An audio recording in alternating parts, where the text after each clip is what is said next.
Trash like you doesn't belong anywhere near our children." Victoria's voice echoed through the grand archway of Oakridge Elementary. She pointed a manicured finger right at Marcus's chest. "Security, get this thug out of here before I call the police. If you believe that a father's love is worth more than a bank account, hit that subscribe button right now, because what happens next will make your blood boil." Let's rewind a bit. Before the shouting, before the security guards, Marcus was just a single dad trying to give his little girl the world. His mornings started long before the sun even thought about rising. You see, Marcus wasn't your typical Oakridge parent. He didn't drive a luxury European SUV or wear custom-tailored suits. He wore heavy work boots, permanently scuffed by years of relentless hard labor. His hands were calloused, deeply stained with the grease and dirt of honest work. But those same rough hands were incredibly gentle when it came to his 7-year-old daughter, Lily. Every single weekend, you could find them in the small backyard of their modest home. Marcus had built a beautiful little greenhouse out of reclaimed wood, and sheer willpower, it was their private sanctuary away from the noise of the city. He taught Lily how to plant seeds in the rich soil. He showed her how to tend to the vegetables, and how to feed the vibrant koi fish in their small handmade pond. He wanted her to understand the profound value of patience. He wanted her to know that the most beautiful things in life would take time to grow, just like the unconditional love he poured into her every single day. Marcus's muscular arms were covered in a tapestry of intricate tattoos. To the narrow-minded outside world, they looked intimidating. But if you actually took a moment to look closely, every single line told a story. They were stories of survival, of deep faith, and of unwavering dedication to his family. There was a beautiful blooming lotus on his right forearm, symbolizing his rise from a very difficult past. There was Lily's name, written in elegant, sweeping script right over his heart. He proudly carried his life's entire journey on his skin. But society doesn't often look closely, do they? Society prefers to cast a quick glance and pass a harsh judgment. And nowhere was this toxic judgment more suffocating than at Oakridge Elementary. Oakridge was the kind of elite public school where the morning drop-off line looked like a luxury car dealership. The mothers wore expensive designer clothes just to walk their kids to the front door. They formed tight-knit, exclusive circles, gossiping quietly over overpriced lattes. And sitting right at the center of this venomous web was Victoria. Victoria was the undisputed president of the Parent-Teacher Association. She ruled the school community with an iron fist and a heart of absolute ice. She alone decided who was socially accepted and who was cast out. And from the very first day Marcus walked little Lily to those iron gates, he was definitely cast out. He remembered that first crisp morning so vividly. He was wearing his standard work uniform, a simple gray shirt and faded denim jeans. His tattoos were fully visible under the bright morning sun. As he bent down to kiss Lily's forehead, he could literally feel the burning stares of the other parents. He heard the sharp, venomous whispers slicing through the crisp autumn air. Does he even belong in this neighborhood? Look at those awful tattoos. He looks like a convicted felon. I need to tell my son to stay far away from that man's daughter. Marcus heard every single hateful word. It felt like a physical, heavy blow, right to his chest, but he absolutely refused to react. He just smiled warmly at his daughter, told her to have a wonderful day, and watched her skip happily into the building. He swallowed his pride entirely, because her education meant absolutely everything to him. He wanted her to have the golden opportunities he was never given. He worked exhausting double shifts, saving every single spare penny just to afford the high living costs in this prestigious school district. But the cruel microaggressions didn't stop there. They only grew much worse as the school months dragged on. Whenever Marcus attended the mandatory parent-teacher conferences, the other parents would literally take a physical step back from him. They would clutch their expensive designer purses a little tighter when he simply walked down the hallway. Victoria even tried to actively petition the school board to enforce a strict dress code for visiting parents. It was a ridiculous rule clearly aimed directly at him. She claimed to the board that it was all about maintaining a professional and safe environment for the children. But everyone with half a brain knew the ugly truth. It was simply about keeping the working class out of her pristine, elite bubble. She couldn't stand the basic fact that a tattooed, blue-collar black man was breathing the same air as her. She couldn't accept that Lily, a remarkably sweet and brilliant little girl, was constantly scoring much higher on tests than her own privileged son. The bitter jealousy and the deep-rooted prejudice festered inside Victoria like a disease. She was just eagerly waiting for the perfect public moment to humiliate him. She wanted to break his spirit completely. In front of everyone. Marcus grew up in a neighborhood where hope was considered a rare luxury. He fought tooth and nail for years to completely break the vicious cycle of poverty. He spent countless years studying late into the quiet night. He earned multiple advanced degrees while working grueling physical labor jobs just to pay off his massive student loans. His mechanic clothes and his heavily tattooed skin were actually a badge of supreme honor. They were a constant, physical reminder of the relentless daily grind that built his unshakable character. But the elite, sheltered parents at Oakridge didn't see a hard-working, self-made man. They only saw a direct threat to their manicured, highly artificial reality. Let's talk a little bit about Lily. Lily was an absolute ray of bright sunshine. She inherited her father's quiet resilience and her late mother's incredibly gentle spirit. She absolutely loved going to school. She loved learning about complex science and reading thick, heavy books in the quiet corner of the library. But she certainly wasn't blind to the world around her. Even at just 7 years old, she noticed exactly how the other kids' parents looked at her dad with absolute disgust. She noticed how she was mysteriously never invited to the lavish, expensive weekend birthday parties. She noticed how Victoria's spoiled son would cruelly mock her simple, homemade lunches in the cafeteria. One difficult afternoon, Marcus picked her up from school, and he saw fresh tears streaming down her small, innocent face. She quietly told him that a group of wealthy mothers had actually asked her if her dad had ever been to jail. Marcus's heart instantly shattered into a million sharp pieces. A fierce, protective rage bubbled up deep inside his chest, hot and completely blinding. He wanted to march straight into the principal's office and tear down their pathetic walls of arrogance. He desperately wanted to scream at them for actively poisoning the pure minds of innocent children. But then, he looked down at his young daughter's trembling, tiny hands. He instantly realized that reacting with explosive anger would only prove their prejudiced, racist stereotypes right. It would hand them exactly what they secretly wanted on a silver platter. A perfectly justified reason to have Lily permanently expelled from the school. So, he took a very long, deep breath to steady his racing heart. He knelt down in the soft, dark dirt of their small backyard garden. He gently held Lily's hands and looked incredibly deep into her tearful eyes. "Lily," he said, his deep voice steady and completely full of love. "People in this world will always try to put you in a tiny box based on what they see on the outside. They will harshly judge your clothes, the color of your skin, and your background without knowing your story. But true, lasting power doesn't come from a fancy designer label or a massive bank account. It comes entirely from the mind, the kind heart, and the unwavering discipline to be better than those who try to tear you down. We don't ever fight their blind ignorance with blind anger. We fight it with undeniable, overwhelming excellence." And in that quiet garden, that beautiful philosophy became their silent, unbreakable pact. And that brings us to the serious question you need to ask yourself right now. Have you ever judged someone's entire character and worth based on a faded t-shirt or some ink on their skin? If you stood there and saw a loving father being treated like a dangerous criminal just because he didn't wear a fancy suit, would you bravely speak up? Or would you quietly look away like the rest of them?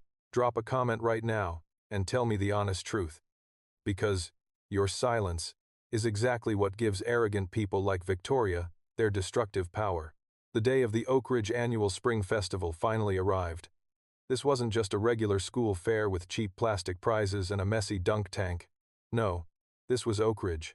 They had catered gourmet food tents, a live professional jazz band playing softly in the background, and an enormous silent auction featuring luxury European vacations. It was a dazzling, overwhelming display of wealth and absolute privilege, meticulously orchestrated by Victoria herself.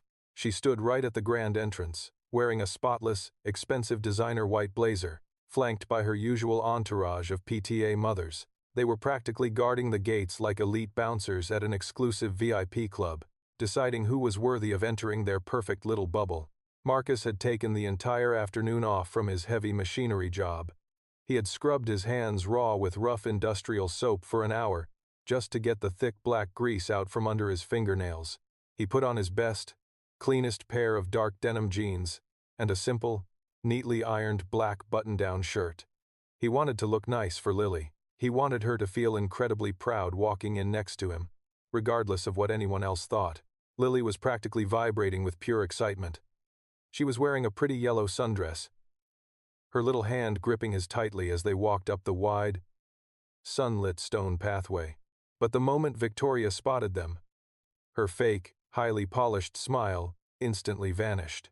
Her sharp eyes zeroed in on the tattoos visible on Marcus's forearms, where he had rolled up his sleeves in the warm spring heat. She completely abandoned her conversation and stepped directly into the center of the walkway, physically blocking their path. Her PTA minions immediately closed ranks right behind her, creating an impenetrable, suffocating wall of expensive perfume and glaring hostility. "And just where do you think you're going?" Victoria asked, her voice dripping with cold venom. Marcus stopped walking, gently squeezing Lily's small hand to reassure her. "We're here for the festival." "Victoria, just like everyone else," he replied calmly, keeping his deep tone perfectly level and respectful.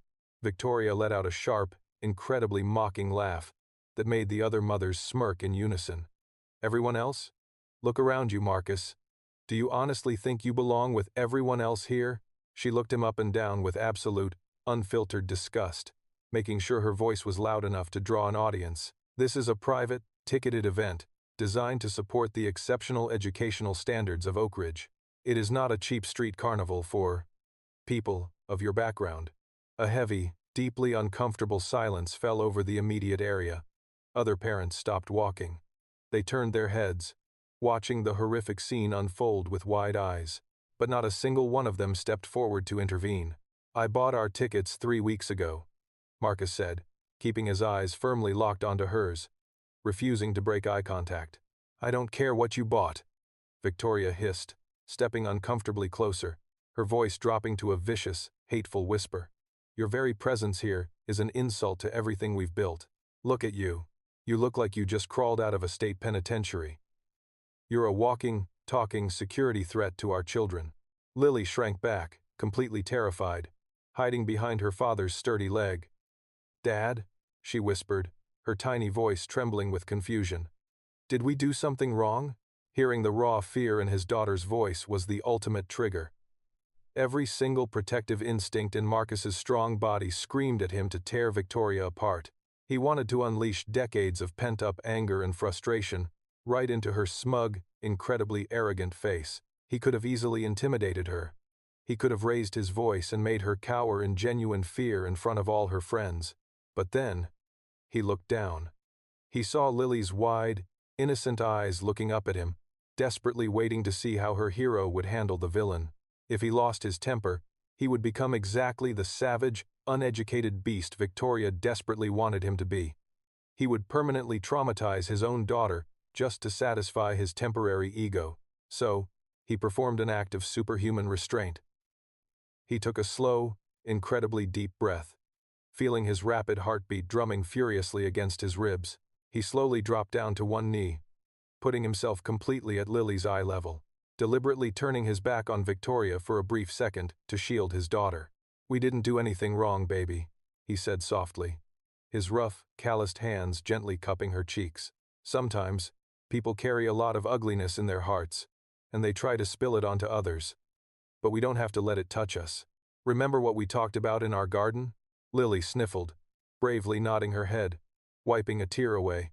"We fight with excellence." "Exactly."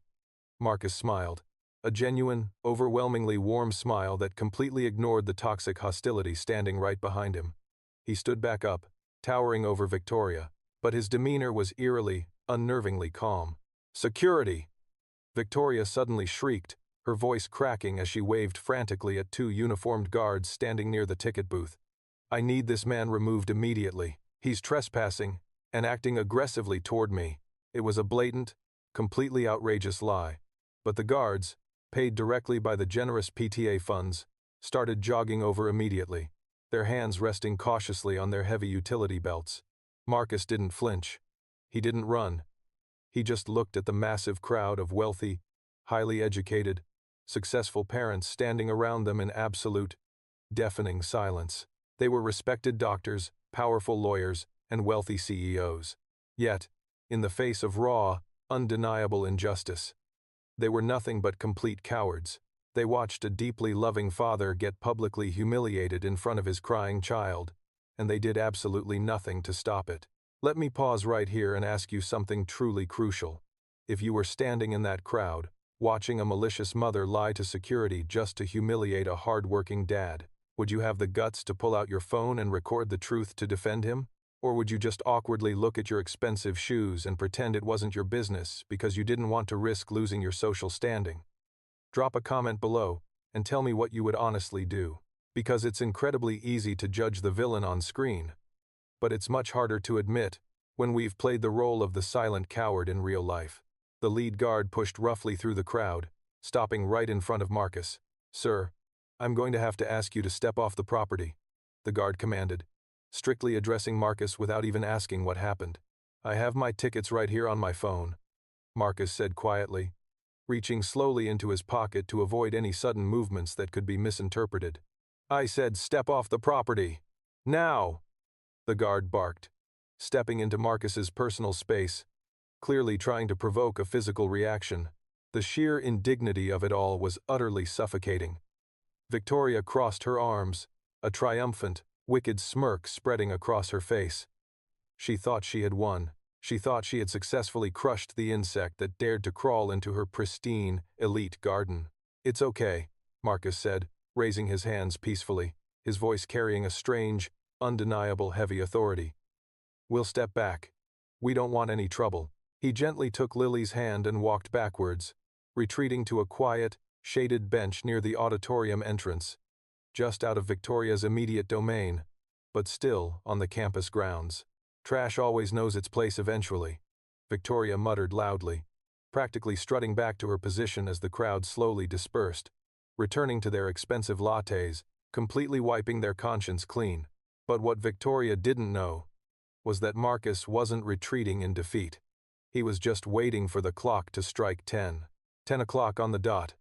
A loud microphone screech echoed across the beautifully manicured lawn, drawing everyone's attention to the main wooden stage. The jazz band stopped playing. The wealthy parents stopped sipping their mimosas and gathered around the stage like a flock of obedient sheep. Standing at the podium was Mayor Thomas Sterling himself. He adjusted his glasses and looked out over the sea of expensive designer outfits. "Good morning, Oakridge families," the mayor boomed cheerfully. "Today is a day of celebration, but it is also a day of profound change for our beloved city." Victoria stood right in the front row, beaming with absolute pride. She was already imagining how she would charm the city officials at the VIP luncheon later. "For the past year, our public school district has been searching for a new leader," the mayor continued. "We needed someone who isn't just an academic, but a man of the people. Someone who knows what it means to build something from the ground up. Someone who walks the talk and never fears failure. A man who understands that true education isn't about how much money you have in the bank, but how much character you have in your heart." Victoria nodded enthusiastically, completely oblivious to the reality of those words. "So, please put your hands together and give a warm Oakridge welcome to our brand new Superintendent of Schools, Dr. Marcus Hayes." The crowd erupted into polite, synchronized applause. Victoria clapped the loudest, eagerly turning her head to see which distinguished, silver-haired gentleman in a custom suit would step forward. But nobody came from the VIP tent. Instead, a steady, heavy set of footsteps echoed from the back of the crowd. The crowd slowly parted like the Red Sea, and walking right down the center aisle was the heavily tattooed, blue-collar worker they had all just watched get humiliated. Marcus. He wasn't running. He wasn't rushing. He walked with the calm, terrifying confidence of a lion, stepping into his rightful territory. Victoria's polite clapping stopped instantly. Her jaw dropped so fast you could almost hear it unhinge. The blood drained completely out of her face, leaving her looking like a pale, terrified ghost. "Security!" she hissed frantically, grabbing the arm of the guard who had harassed Marcus earlier. "Stop him! He's delusional. He's trying to get on the stage." The guard took one step forward, but the mayor immediately raised his hand, gesturing for the guard to back off entirely. "Ah, Dr. Hayes, right on time." The mayor smiled warmly, stepping back from the podium. The entire festival ground went dead silent. You could literally hear a pin drop on the soft grass. Marcus walked up the wooden stairs, his heavy work boots thudding against the wood. He didn't look at the mayor right away. He looked straight down into the front row. He looked right into Victoria's wide, trembling eyes. He reached the podium and gently adjusted the microphone. "Thank you, Mr. Mayor." Marcus's deep, resonant voice filled the entire campus. "And thank you, Oakridge parents, for such an unforgettable welcome this morning." A wave of uncomfortable shifting rippled through the crowd. People who had stared at him with disgust just 20 minutes ago were now frantically looking at the ground, sweating through their expensive clothes. "As your new superintendent, my vision for this district is very simple," Marcus began, leaning slightly into the mic. "Excellence, equality, and absolute accountability." He paused, letting those heavy words hang in the crisp spring air. "Unfortunately, my very first hand-on experience here today proved that we have a massive, toxic rot eating away at the core of this community." Victoria physically swayed on her feet, clutching her designer bag as if it could somehow save her. A school is supposed to be a safe haven for every single child, regardless of their zip code, their skin color, or what their parents do for a living. But instead, I found a gatekeeping committee acting like a highly prejudiced country club. Marcus pulled a small, folded piece of paper from his chest pocket. It wasn't a speech. It was an official district directive, effective immediately, under the authority of the district school board and the Civil Rights Act governing public education. I am officially suspending the entire Oakridge Parent-Teacher Association. Gasps of pure shock erupted from the front row. Victoria's minion mothers covered their mouths in absolute horror. All PTA funds are now frozen. All current board members are stripped of their titles and campus privileges. Tomorrow morning, a full, independent civil rights investigation will begin, focusing directly on the discriminatory practices, hostile environment, and financial elitism promoted by the former PTA president, Victoria. Victoria's knees finally gave out completely. She collapsed into a folding chair behind her, gasping for air like a fish out of water. Her perfect, elite kingdom had just been burned to the ground in less than 3 minutes by the very man she called trash. Marcus didn't gloat. He didn't laugh at her. He just delivered the cold, hard justice she rightfully deserved, and then he walked away from the podium. He walked straight back down the aisle, right past the trembling, terrified elite parents, and went straight back to the quiet bench where his beautiful daughter was waiting. He picked Lily up, kissed her cheek, and bought her the biggest cotton candy at the festival. "Now, let me ask you a final serious question. When you see someone being judged, bullied, or pushed out because they don't fit into a perfect little wealthy box, do you stay silent? Do you think that staying quiet keeps you safe from the karma that eventually comes for all arrogant people?" Victoria thought she was untouchable right until the exact second she lost absolutely everything. Drop a comment below and tell me your thoughts on how she got destroyed. And if you believe that true character will always defeat arrogant money, hit that subscribe button to join our community of fighters. Never judge a book by its cover, because you never know when you're talking to the author of your downfall.